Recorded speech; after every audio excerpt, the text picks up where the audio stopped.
왕지연, 그는 누구일까요? 지난 2019년 9월 8일 중국 건국 70주년 기념 행사로 중국 전통의상인 치파오 패션쇼가 부천에서 열렸습니다. 중국 비밀경찰 의혹에 연루된 제한중국 화인화교 총연합회 회장 왕예군과 나란히 같이 사진에 찍힌 인물은 이 행사를 주관한 제한중국 여성연합 왕지연 회장입니다. 당시 왕지연 회장은 우리나라에 살고 있는 중국 이주 여성들이 중국 건국 70주년을 기념하기 위해 자율적으로 공연단을 만들었다고 하였는데요. 중국인의 정체성을 확고히 하고 오히려 대한민국 땅에서 중국 건국을 기념하며 중국 전통의상을 홍보하는 이자가 말하는 우리나라는 과연 대한민국을 의미하는 걸까요? 언뜻 보기에도 전혀 대한민국 국민으로 보여지지 않습니다. 대한민국의 중국 문화를 알리는 데 노력하겠다는 그는 뼛속까지 중국인인 것 같아 보입니다. 중앙선관위 보도에 따르면 왕지연은 2020년 중앙선거관리위원회 선거자문위원회 위원의 명단에 이름을 올렸습니다.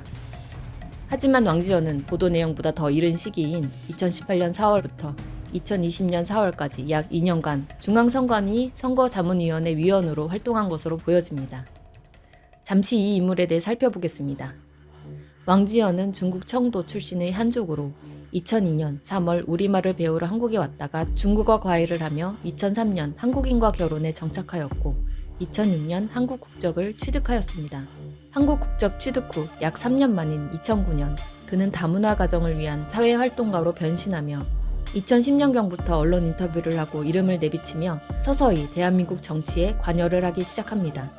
그리고 불과 2년 후인 2012년 8월 한국이주여성연합회를 결성해 다문화 단체로는 처음으로 여성가족부에 등록이 되었고 서울시로부터 예비사회적 기업으로 지정을 받게 됩니다. 그리고 바로 또 2년 만인 2014년 4월 21일 한국이주여성유권자연맹을 창립하며 이들은 당시 지방선거를 비롯해 향후 선거와 정치에 활발히 참여하겠다는 의지를 밝힙니다. 왕지연은 언제 이렇게 많은 화려한 프로필을 가지게 된 것일까요? 중앙선관위 자문위원회 위원, 한국이주여성연합 회장, 한사랑 컬처 대표, 한국이주여성유권자연맹 회장, 대한중국어 강사협회 회장, 제한중국여성연합 회장 등 보여지는 것만 해도 6개의 많은 타이틀들을 한국 국적을 취득한 후 약 14년 만에 거머쥐게 됩니다. 왕지연이 한국에 와서 하려던 것은 무엇일까요? 다시 처음으로 가서 살펴보겠습니다. 2017년 5월 1일 서울특별시 선거관리위원회는 왕지연이 이끄는 한국이주여성연합회 회원 200여 명의 다문화 여성을 대상으로 하는 제19대 대통령 선거 정치참여 연수를 실시하게 됩니다. 그리고 다음 해인 2018년 4월 10일 왕지연은 서울시 선관위 지방선거 홍보대사로 위촉이 되고 바로 같은 달인 2018년 4월 26일 왕지연은 중앙선관위 자문위원회 위원에 위촉된 것으로 보여집니다. 하지만 이후로 중앙선관위 자문위원회로서의 임기기간 동안 그 임기기간을 마치기 전까지 왕지연은 중국인으로서의 정체성을 내세우며 다방면에서 대한민국에서 중국 문화 홍보의 선전가로서 활동한 것으로 보여집니다. 왕지연이 대한민국에서 하려던 일이 무엇이었을까요?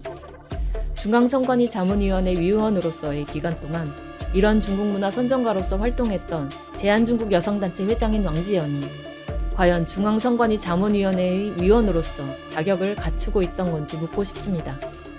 왜 중앙선관위는 수많은 대한민국 국민 중에 왜 이런 중국 여성을 대한민국 국가의 근간이 되는 대한민국 국민의 소중한 주권이 행사되는 선거와 투표를 관장하고 있는 중앙선관위 자문위원회 위원으로 발탁한 것인지 발탁한 자들에게 묻고 싶습니다. 시청해주셔서 감사합니다.